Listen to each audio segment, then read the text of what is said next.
Price gouging exposed. The $30 to $100 markup. Are Pokemon card stores exploiting fans? Let's look at the numbers. Welcome back to Rob Does Pokemon, everyone. I hope you are doing well. I apologize, guys. My hair is a mess. I haven't showered. Thankfully, you cannot tell, but I absolutely friggin' reek. But my 2.5-year-old is napping. My 5.5-year-old is at a birthday party with her mum, so I have a rare 20 to 30 minutes or so in which I can actually record some content while I'm fresh on a Sunday. So here I am doing this unscripted, unprompted video real quick because I think there's a really important debate happening right now. I think there is really important information to get out to you guys, particularly if you are new to the hobby or you're coming back, whether you are a collector or an evil investor, and you are really excited about these new sets, but you are worried about the sky-high prices that you might be paying right now and whether you're getting ripped off. So we're going to dive right in here, guys, with a listing from Forge and Fire Gaming. This is for Prismatic Evolutions Elite Trainer Boxes, not the Pokemon Center Elite Trainer Boxes, the regular ones, for $94.99. Safari Zone have a similar listing that did disappear, but they're involved here in some of the stuff I'm going to show you on X. Now, if you're not familiar with Forge and Fire, Safari Zone, they are what's referred to commonly as a wholesaler. They will buy in huge volumes traditionally from distribution, and then they will sell that product on, usually at pretty razor-thin margins, quite honestly. They go for a volume play there. I've advocated to buy from these businesses in the past if you can get really good deals and get on pre-orders very early. I still would stand by that advice. However, some of this is really high pricing and it's angered quite a few people. So first of all, we're going to start here with Dark Plus on X. Dark says, Forge and Fire Safari Zone are both getting ETBs at $30 a piece, by the way, or less than $3 a pack. Do with that what you will. This picture should be publicly posted on every social platform, on every tree, on every storefront. Hang a sign in your town. We will find this killer and we will bring them to justice. Dark, getting a little bit of vigilante there, but I like it, guys. I am here for it. So just to give you guys some context here, this is in response to a post here from Safari Zone that says, if we put them up for any less than market, the bots eat them up and no one gets them. Then peeps complain about that. So there is no winning here for any LGS.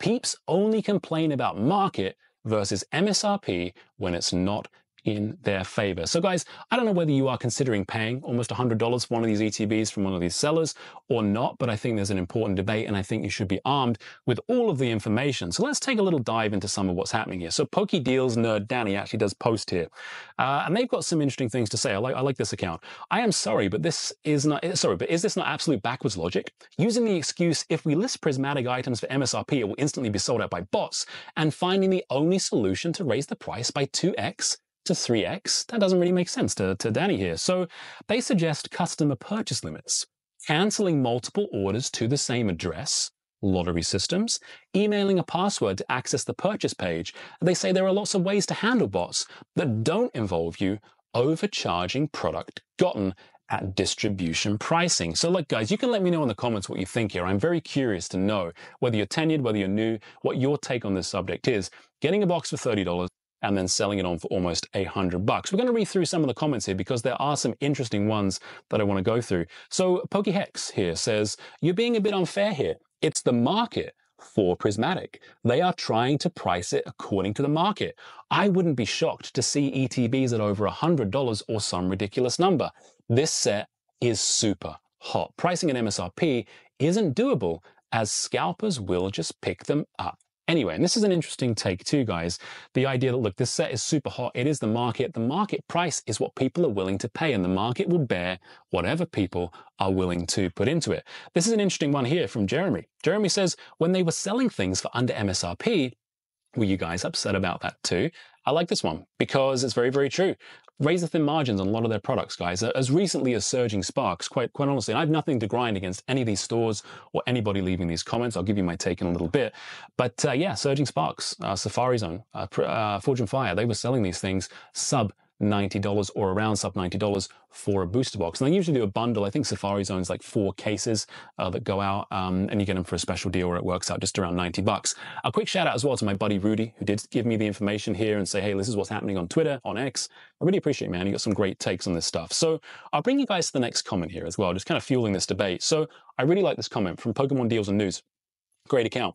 They say, I've seen plenty of stores much smaller than this sell at MSRP, whether for individual items or bundled, and some under MSRP for Prismatic Evolution. Yeah, it can sell out fast. We're pretty used to that for popular sets, but that doesn't justify a shop with distro connections using that advantage to scalp new products to such extremes. Sure, they can do what they want, and people can buy where they want, but shops doing this can't act like they have any kind of moral or rational high ground for squeezing their customers. They should just be honest about their intentions. Because of hype and FOMO, we're cutting out the middleman and scalping this product ourselves. I don't think they really like that reason. This serves as a reminder that money talks, and if we want to see fair prices for popular products, we should only give our money to shops that are consistently working towards making the hobby more accessible and fair for their customers. Now, this is a great point. Excuse me, guys. So I don't want to pump up Brian too much. I like Brian. He's a good guy. I don't agree with everything he says, but I think he's a good dude. So look, Pokey for what it's worth, he's got these up at $50 and he's got cases available, right? I think that's pretty solid, quite honestly, for the pre-orders here. I think he's got them over there. A store I really like up here in Canada. I think Danielle is wonderful. I think she's awesome. I love her content. $74.99 Canadian, which is about $55 a box. So I mean, by the time you bring it up to Canada, that's about the same what Brian's doing it for, I assume. Don't know what kind of volume she's ordering in, but that seems like a very fair price up here. 401 Games, another Canadian store here. They've got it for $67.95 Canadian too. So guys, what this comment is saying here is absolutely 100% true. Pokemon deals and news. Why Forge and Fire have it up for almost $100 is beyond me. Like, are people just going to be too lazy to look? Are they going to get more allocations? I mean, they're interesting as well that like Denarion actually has hers a limit of 1 per customer as well. And so I want to talk about this a little bit, guys, because Sakura's card store hasn't even listed their stuff. I like Sakura. They're another card store I'm up to. I believe Sakura hasn't listed it because they don't know their exact allocations. They'll wait a little bit. But I want to talk about this, and I've got this up here. If you guys don't know what customer lifetime value is, that just basically means, guys, what is the total dollar amount that you as a business, if you're running a business, can get out of a customer? What are they going to spend at your store over the long term? So with McDonald's, for example, it could be thousands and thousands of dollars over the lifetime of a customer, and you want customers to continue to come back to your store. Reputation is so important. And that's really, I think, what it comes down to here for me. I mean, I don't blame these guys. When the market is really hot, the market could collapse tomorrow. It could all stop. It could be like, okay, they're like Pokemon make an announcement. They're going to print to demand. That's something they have done in the past in Japan. There could be some kind of big announcement that, hey, maybe the pull rates are going to be super duper easy on this set, which drives the demand a little less as it comes closer to release, TCG player. You could see all these kinds of factors, guys. You could see a lot more product enter the market and people say, oh, my allocations got way over allocated. They're forcing me to take more product. You just never know what's going to happen in the future. So as a business, I don't own a business, guys. I've done senior roles for businesses. I still work directly in marketing and digital sales. I do direct sales, guys. So I have some kind of credibility here. And I don't even know where my Leafeon Funko Pop went, but here it is. I do have a Leafeon Funko Pop, guys. So hopefully I've got some credibility on this subject. But in all seriousness, I think reputation is so important in this subject. I really do.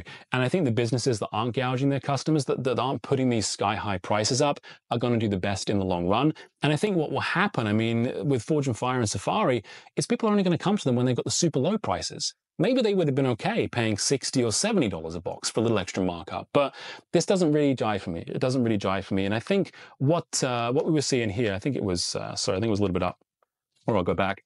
Oh yeah, it's this post here. Sorry guys, this is unscripted and unprompted. What Danny is saying here about purchase limits and canceling orders to the same address and lottery systems, that just seems like a way better system for combating the bots. And that stuff isn't as hard to implement as people might think. And again, I know, some people haven't updated their websites in years for some of these guys. I think Hills Wholesale Gaming, for example, but it's not that difficult to do this stuff, guys. I'm curious to see where the Rip and Ship crowd end up if this set is at $10, $12, $13 a pack by the time everything rolls around, because look, you guys can spend your money however you want. I am of the belief that there is going to be a lot of this product. Holiday sets traditionally do get overprinted down the line. Look at Crown Zenith, still going, a really popular set. I still believe we will see more 151. I see what's happening in Japan and the way they're overprinting there. Whether or not they can or cannot print to the demand in the North American and English market is another subject, but I think they'll figure it out. They have a history of doing that, and I think that will happen. So look, before you guys go in and pay sky-high prices, $200 for a Vivid Voltage box, $300 for a Champion's Path Charizard ETB, just be aware of this stuff and make sure that you know and look around for deals, because there are guys out there that I think are doing the right thing and are not exploiting their customers. Until next time, guys, take it easy.